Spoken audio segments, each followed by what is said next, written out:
Of all the sports that you've been involved in on the big screen, finally, an NFL film. What drew you to this project, I this would have script? done, yeah, I would have done one a long time ago if I could have. I just didn't want to do one that didn't have the right uniforms or the real names of teams. For that, I wasn't going to do that. And I didn't see this one coming, but when I read it, I thought, it reminded me of what it was I liked about the other ones I've done along the way. Okay, so what was it? Tell us a little bit about the plot and what attracted you to the story and this character. Well, you know, I like sports, but it doesn't mean you can make a movie about one. It's Sure. just, you know, our sports are a little bit longer than it would take. You know, if a movie about a whole game would be incredibly boring. It's just the way it goes together. It adds up into, I mean, you know, draft day. It's like, how are you going to really make that exciting? And they did. It's the art form got inside it. It's not like sports. It's about sports. It's about people. It's the girl-boy thing. Well, it's the human drama behind it, which is really, in its essence, what makes sports so interesting anyway. So we have your character. He's the GM, right? The capologist is Jennifer Garner. Right. She's your girlfriend. Right. And the whole thing takes place over the course of one day.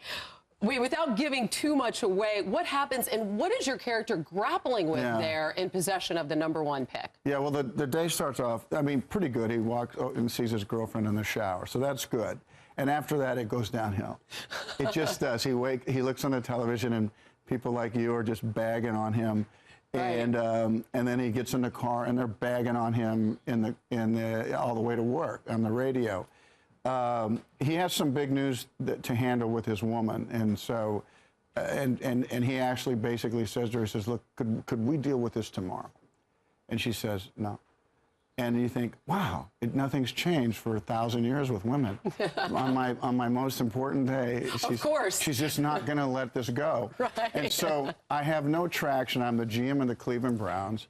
My father was the former coach. He's passed away. And people think that I have driven the franchise into the ground and are pretty convinced I'm going to keep doing that. And really, it's a fun movie because he is just really, he doesn't have a lot of traction. And but towards the end of the movie, the universe cracks and he steps through it and he has his own ideas about how to build a team. Because he's never really been able to build a team. He's got an owner that wants to change the color of the helmets, which you go, okay, fine. And a coach, yeah, so Dennis Leary, that doesn't really believe in him either, right? Dennis is great, and he doesn't think that I'm doing the right thing, but I have in my own mind, and I finally decide I'm going to do it.